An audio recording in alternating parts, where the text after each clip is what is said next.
This is the 50th memorial celebratory Life magazine, Celebrating Life magazine book about the Kennedy assassination that came out just a few months ago. I was there 50 years ago, 51 years ago, when it all happened. And I wrote about it really only once in 2002. I was writing a book for my daughter, my then 6-year-old daughter. And I wrote the story down of my experience during the assassination and following it. And the first line was, "We were very young." And I was thinking last night, it's the first line of anything I have to say about the Kennedy assassination is, "We were very young." And we were also very hopeful. The media world at that point was quite specific, and that Life magazine was incredibly powerful, probably the single most powerful medium in the country at that point. There were strong weekly magazines. There were 3 television networks and 1 big radio network that accompanied them in the broadcast. There were a few national newspapers, and there were 2 news services, AP and UPI. This happened only 15 years, 1960 rather. Kennedy was elected 15 years after the end of World War II. And that's important to keep in mind in terms of who was running media in the 1960s. And these were guys, the middle management, upper management, most of these companies were people who had served in the Army or the Air Force or the Navy during World War II when they were young men, when they were in their 20s, early 30s. Now they were in their 40s and 50s. And they'd been home for 15 years. The world had almost forgotten about World War II. And many of them had met each other during the war, in the Office of War Information or in OSS. And there was one constant that ran through management was that these guys had known each other for a long time, no matter whether they were working at Look or at NBC or CBS or at Life.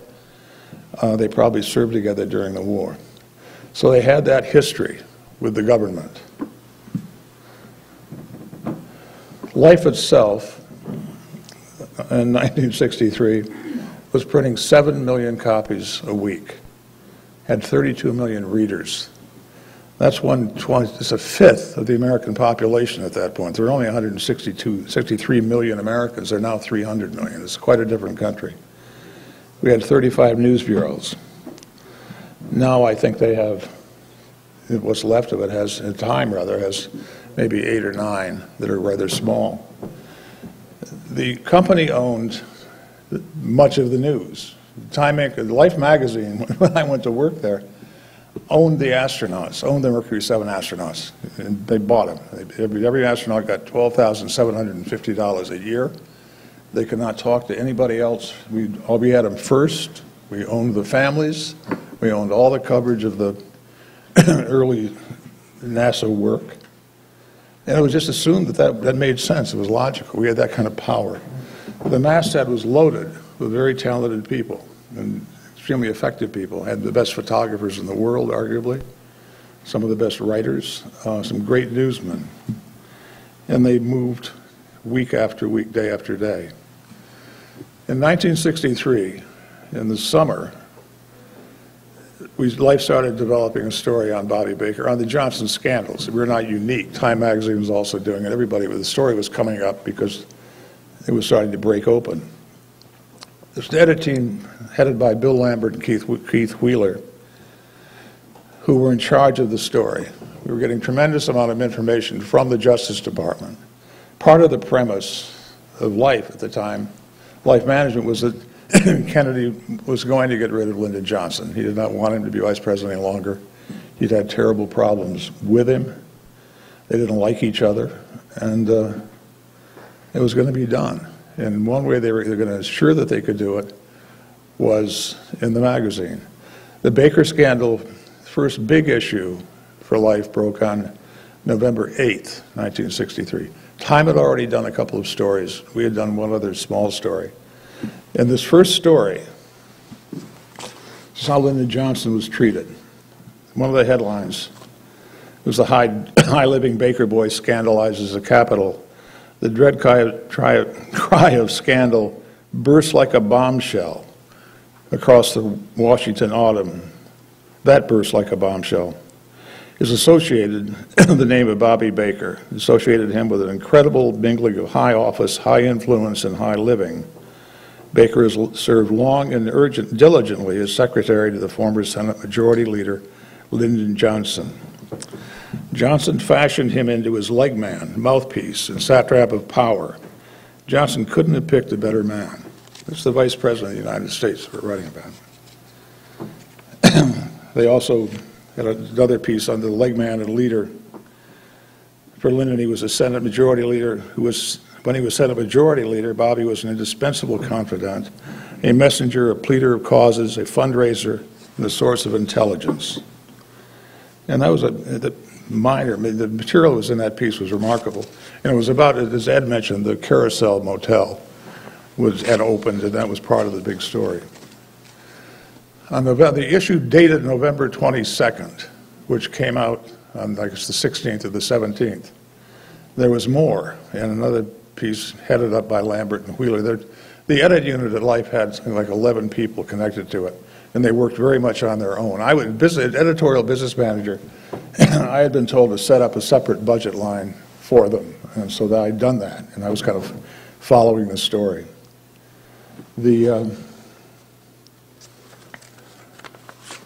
is what we said then. Nobody knows how much more is hidden under the murky surface, or which visible bumps are connected to one another, or to more others, or to what degree.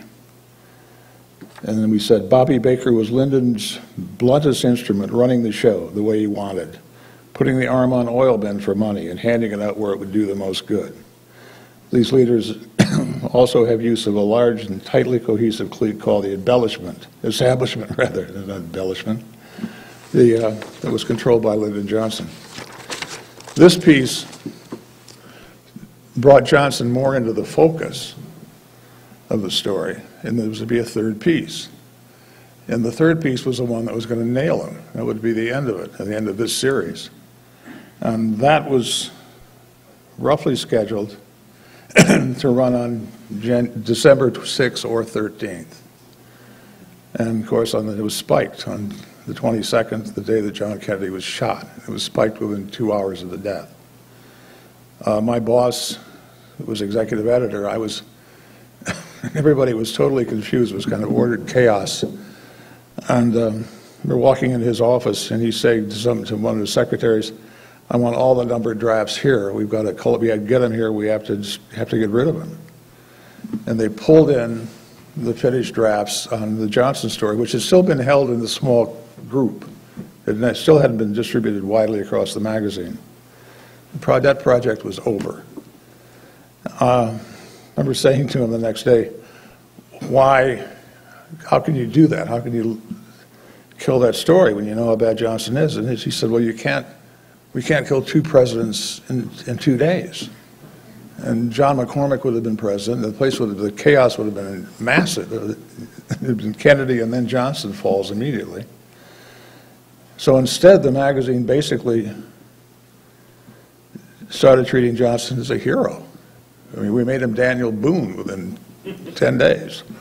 Because power goes to power, moves to power, and that's exactly what happened. The initial day, when everything was breaking loose, at about 3:30 in the afternoon, I got a phone call from a woman named Yvonne Spiegelberg-Luder, who worked for Stern magazine, a German magazine out of Hamburg, who was a friend. And she said, was all excited, and she said, I found a guy in Dallas who works for a guy who has taken the film. This film is a movie of this thing. And if Life will let us have it in Germany, we'll put you in touch with the guy. And I gave her to Dick Pollard, who was the photography director, and that was it. Pollard then hooked up with Dallas, said who's the person to follow. Dick Stolley came in during that afternoon.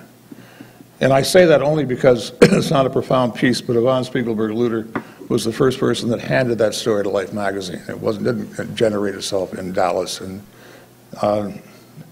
Nobody has ever bothered to write that down at life, but it is indeed a fact.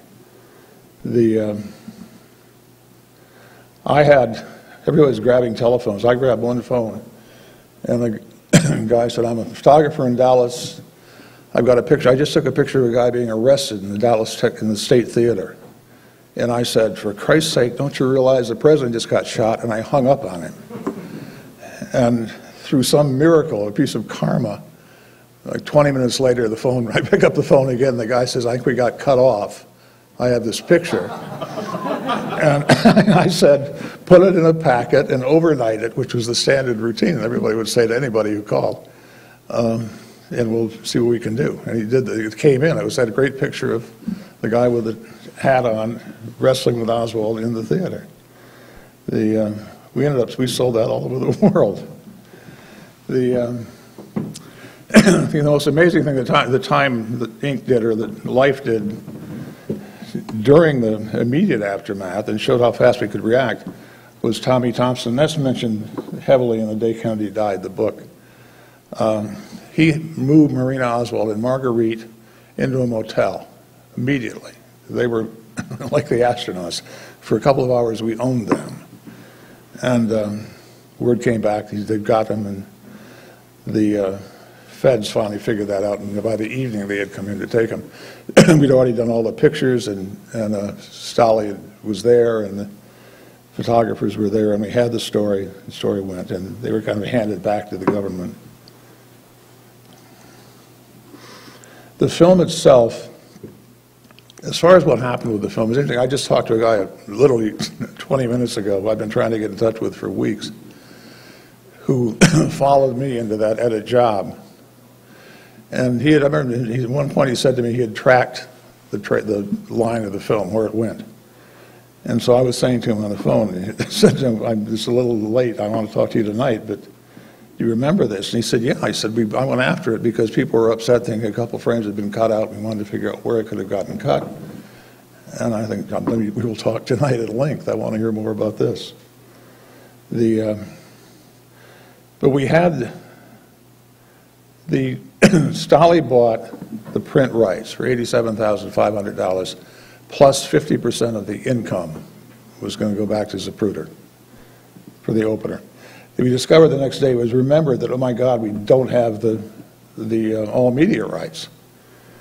And so we went back and bought them and pushed the price up to around $150,000.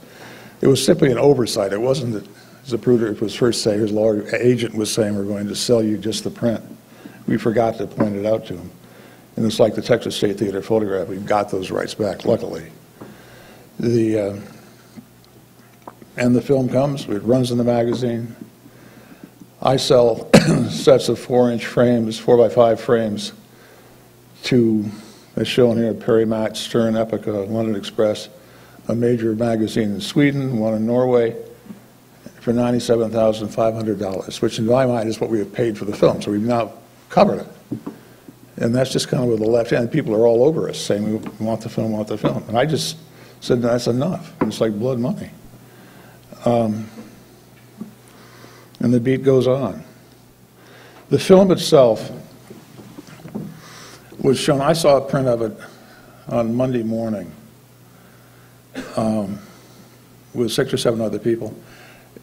Stolly says that one came back into New York on Sunday morning, and which is possible. The C.D. Jackson and the Power guys saw that all by themselves. The other thing that happened on that Sunday was, we'll come to that in a moment. First I want to talk about the other film. There's a second film. It's the Orville Nix film. This is also a book by Gail Nix Jackson, who was a friend of mine. It is a fabulous book. Everybody in this room should buy it. That's my commercial moment. And it talks about what happened to Orville's film, how the original does not exist anymore as far as they're concerned. They've never been able to retain it or get it back from the FBI. She tells the entire story of it. My end of the story was that I got a phone call from a friend at UPI saying that these guys have another film and they're coming in. And I said, "Well, God, we want to talk to them by all means." So I set up a meeting with the general manager, Arthur Keeler, and our business manager for the corporation. And Orville Nix Sr. and Orville Nix Jr. walk in with their film. And this is taken from the other side. And Orville was running across the grass, holding the camera to his side. And he didn't realize at the moment it was on. And it was on. And he caught quite a bit, not a lot of, it wasn't as close and tight as the Zapruder film, but it was an interesting and important material. I had said, as the punk kid, and to the big guys, you know, we've got the most unique piece of historical film ever created in Zapruder, and so why wouldn't we buy this also? Put it in there. So Orville Sr. and Jr. come in. We set up a meeting in one of the power dining rooms, and they show the film. And the general manager looks at Orville, who's this huge, raw-boned man, and very nervous, and leans back in his chair and says, for a nuisance value, we'll give you maybe $5,000. And I said to Gail when I met her just a few months ago, I was watching this man, and I watched these fists tighten, and I was thinking he's going to punch out the general manager of Life magazine. And I was kind of hoping he would. I thought he had every reason to do so. And then he and his son turned and walked and left, went out. UPI ended up owning that film. And then Gail tells this story, which is really interesting about what's happened since, trying to track it back. But it never got shown much. On that Sunday, I came out of my boss's big office in mid-morning, and we were in an elevator bank right there. Elevator door opened. And the guy in a suit comes out, and he's got a little envelope. And he says, do you work for Life magazine? I said, yeah. And he said, here. And I said, what is this? And he said, this is for the magazine. And I said, well, you want to see Phil Wooten, my boss? And he said, no. And I said, well, is there something to sign? He said, no. And I said, who are you? And he pulled out an ID and flashed it, and said that he was with the FBI, say he. At which point he gets back in the elevator and leaves. And I'm holding this envelope. And in the envelope is an 8mm film on a blue sort of spool, which is Oswald in New Orleans handing out handbills for Castro.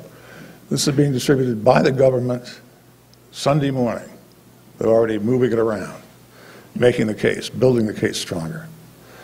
Oswald is killed shortly after this. This is before he was even dead.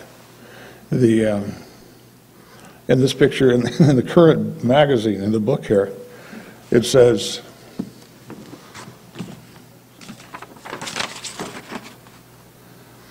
in the image from a news film.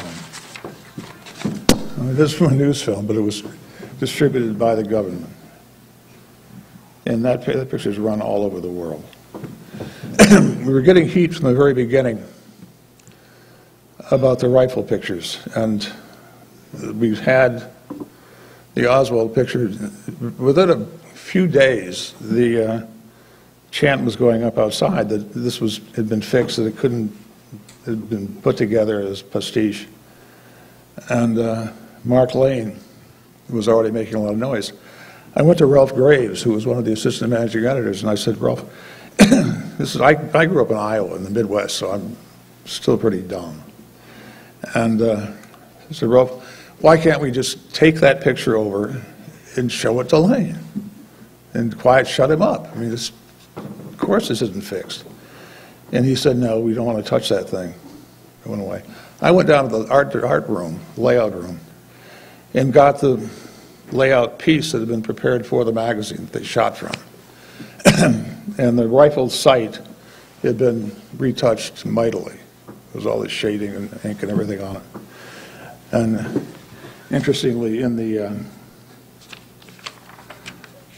Warren Commission, there's a quote from Ed Thompson, who was the kind of editor emeritus at that point, who says, life is not in the business then or now of doctoring photography. I mean, we've been painting up photographs from the very beginning, I think from 1936.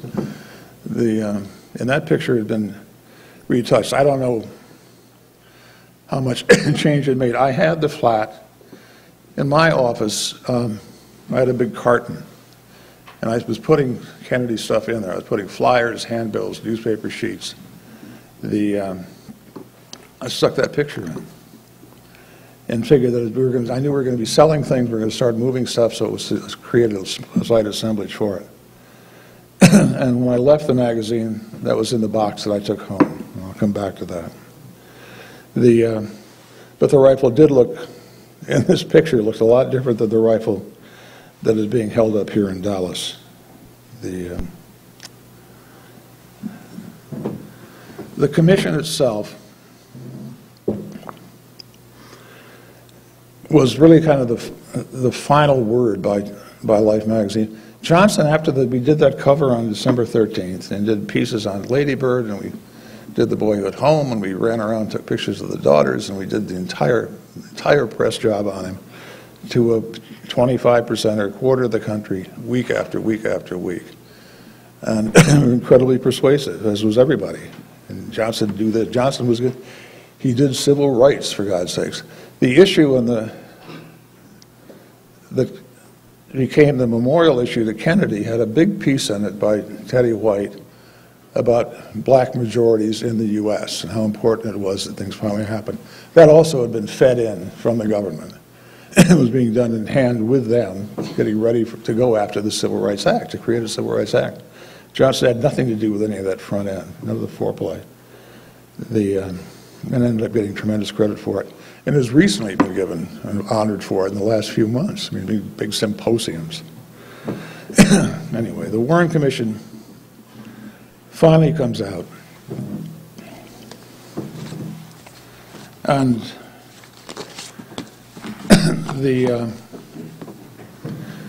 we saw this morning this business of the New York Times had about the commission and the reporters and the great coverage they gave it.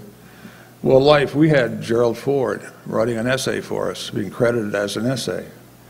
The commission pieced together the evidence told by one of its members, an inside account.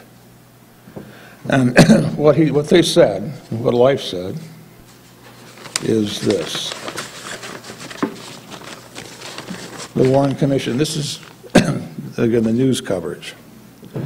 Commission has established that there is not a scintilla of credible evidence to suggest a conspiracy to kill President Kennedy.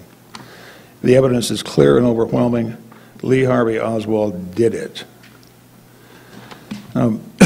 Ford, in his piece, does one section where he says, the most important witness to appear was a neat Bible-reading steamfitter from Dallas. His name was H.L. Brennan, and he had seen Lee Harvey Oswald thrust a rifle from a sixth-floor window of the Texas Book Depository and shoot the President of the United States.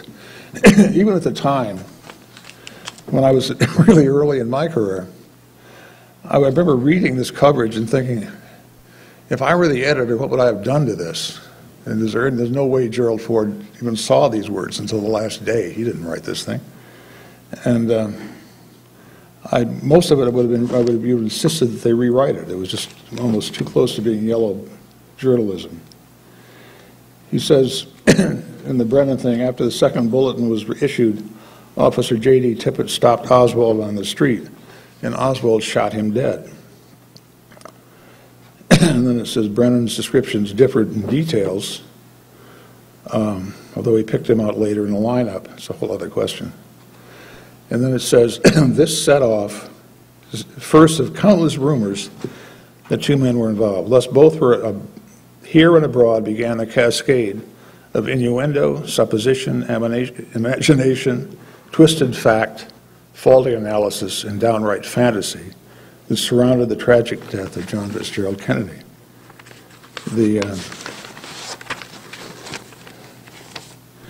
And this is how Ford deals with the players under heading an unusual cast of characters. There was the mother, Miss Marguerite Oswald, a singularly angry woman whose strange attitudes and actions provided an appropriate background for the strange son she had shaped. Her irrational allegations set one of the most persistent and dangerous and completely untrue rumors that Lee Harvey Oswald was or had been an agent of the U.S. government. And it says, there was also Oswald's handsome Russian wife, who as time went on and conflicts began to develop in her testimony, emerged as a complex and even mysterious person.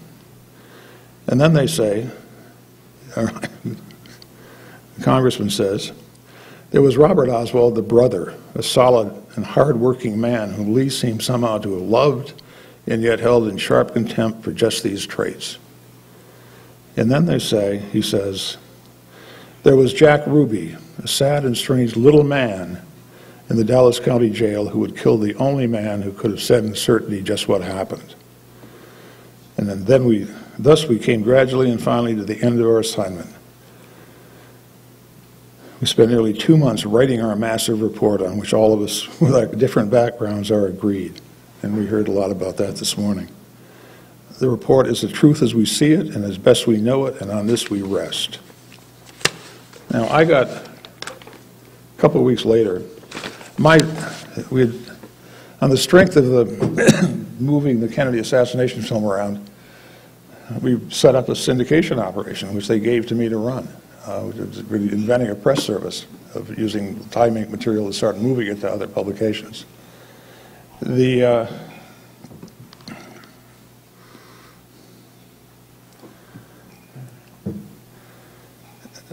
fact that I had, as a result, I was a strange nexus within the company, and that I had an editorial function, and I also had access to the money, to checks. I could get checks written. I get a call from the general manager, Keeler, saying, come on up. I walk into his office, and he says, this is Gerald Ford's assistant. And we shake hands, and he says, I want you to go get a check for Congressman Ford for $5,000. It's a lot of money in 1963. And I said, okay. And I went down, and came back an hour later. The Ford guy is sitting out in the waiting room then. We walked back in, I hand him the check. Keeler nods, I leave. I said, we have now paid off the congressman. This became a thing that happened in a lot of different areas from that moment on, which we can get to later. This again is back into the piece. But at the end, again, we had turned Lyndon Baines Johnson into an outdoorsman country hero, and Lee Harvey Oswald is a heartless, strange, weird killer. And that was the write a check for Congressman Ford. There was some fallout a little bit later. I mean, everything starts to move. Everybody gets back into the world, and the Beatles come to America, and, and things are moving or kicking out. In 1967, I had just left the magazine. When I left, I moved out. I had my carton. I did 4 or 5 cartons in my office, moved them all home, and really didn't pay much attention to what was in them. And was reading the New York Times one morning, and it said that that Time Inc. has gone after a publisher over a book that was about to print, saying they had copyright infringement in terms of the Zapruder film. And I called my friend at UPI and said, do you know anything about this? And he said, yeah, this guy named Tink Thompson's got this book. And he'd done work at Life. And I said, well, call him, and if you want to set up a meeting, I will tell him where the copyright got broken. They have no case at all. That's been destroyed.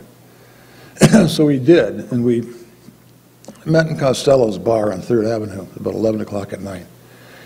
And he walked in, and I told him the story. The New York Times ran it on their cover on the 3rd anniversary issue of the assassination of the Times magazine.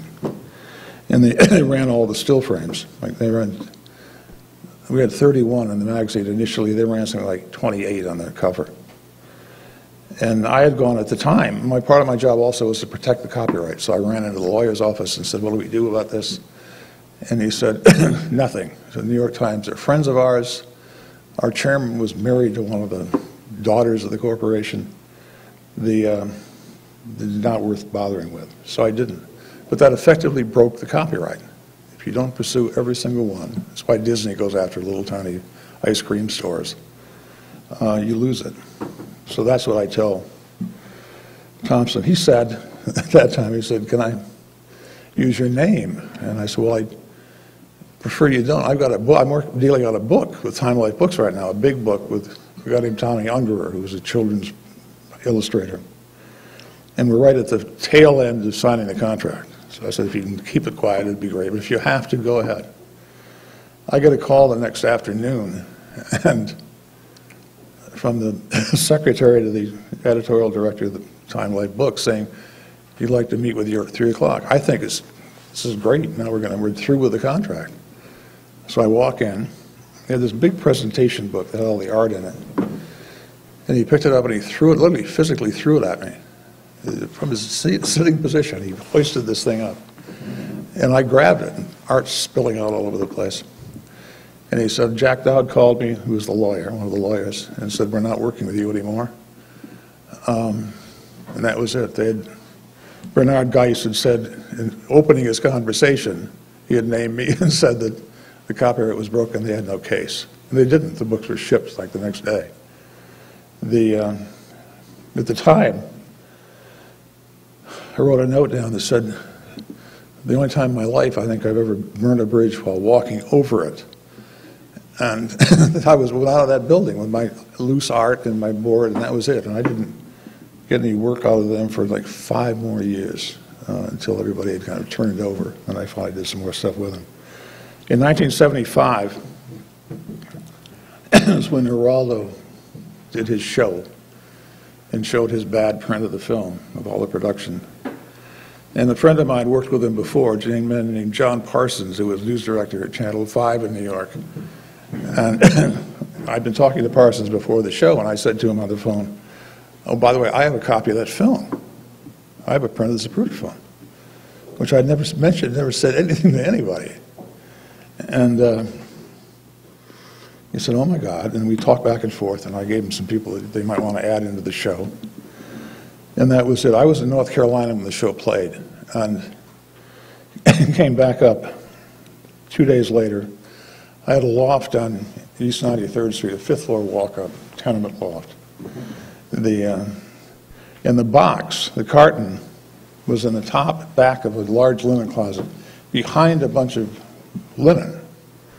And I walked into the apartment and knew something was wrong, but I couldn't figure out what it was. I had standard New York City triple locks on the door, and which I figured nobody could ever enter this place. But walk in, and then when I opened that closet and looked up, and the box was gone. It was the only thing missing from the house. And they got the film back. And they got the retouched board, and they got I had copies of all the Alec Heidel ID things that had been printed in the Life Photo Lab. It all went, everything went. 5 minutes, Jim. Right. And so that was the end. The box is missing. That was the end of the big fallout.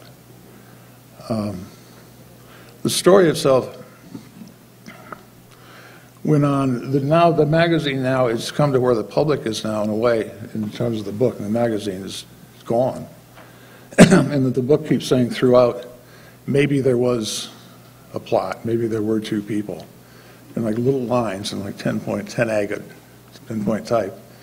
But that's the extent of it. And basically it's reconfirming what we as a magazine did was right, it was great, we were powerful, we were wonderful, we were entertaining. Here's a book to entertain you, and that's what they printed. What really happened all over the place, like people like Gail Nix Jackson, and me, there have to be hundreds of us who had little tiny edges of this story.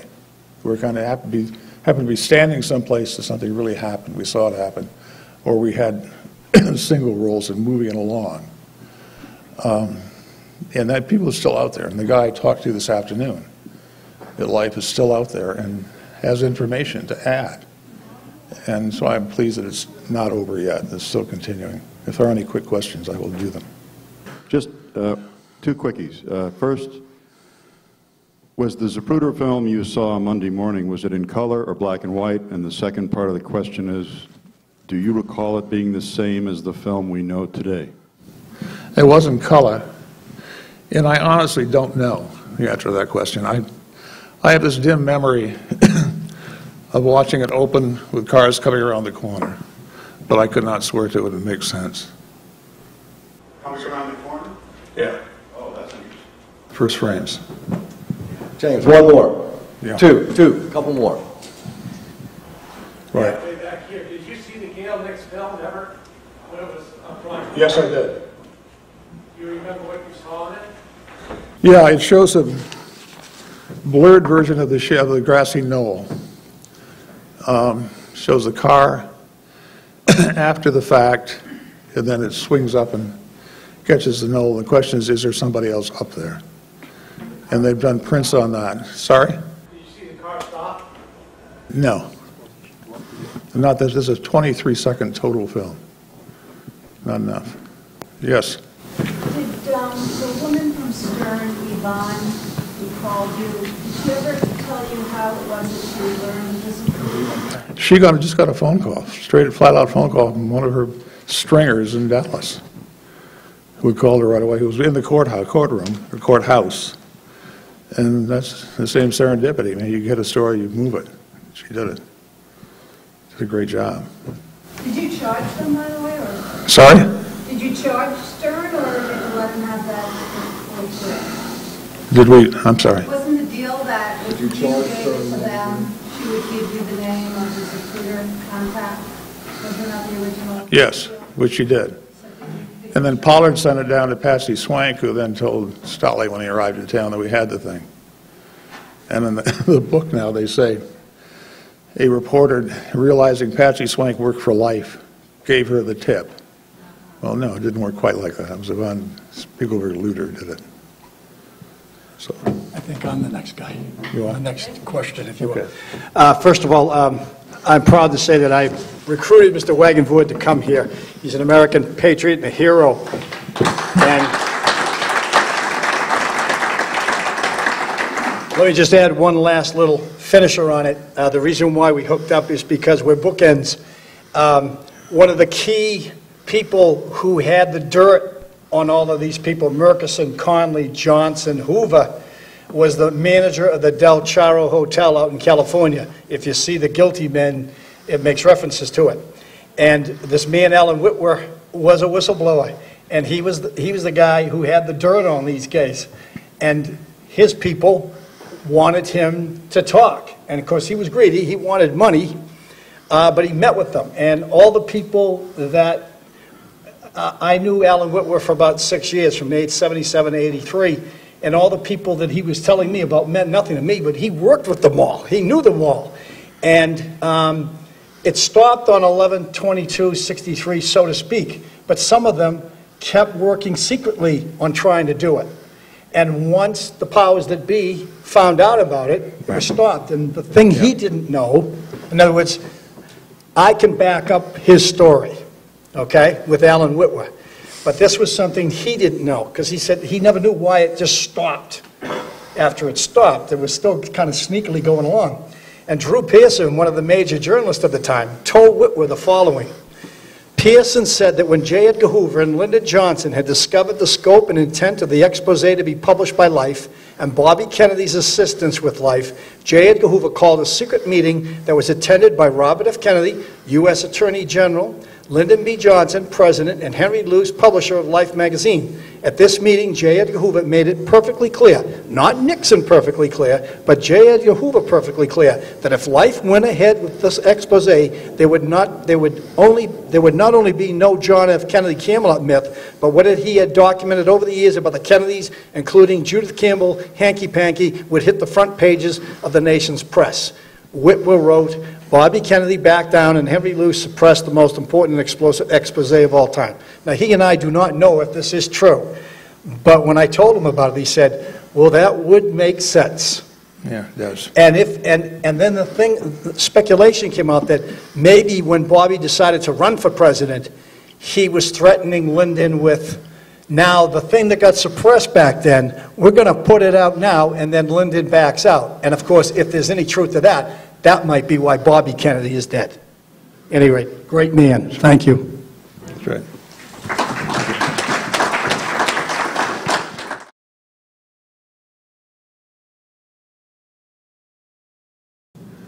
writing teams that worked on the Baker LBJ special were really the best people that worked for the magazine. It was kept as a single unit. I ran a budget for the whole group. When the project ended, the story itself that was scheduled to come in on January 6th or January 13th was spiked, but the material was still there.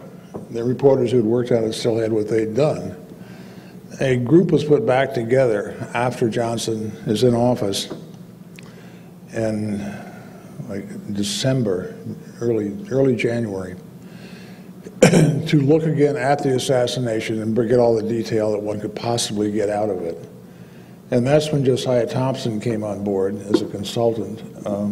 Dr. Weck, Sir Weck, actually worked in the same project a little bit. He saw this when he saw the Zapruder film.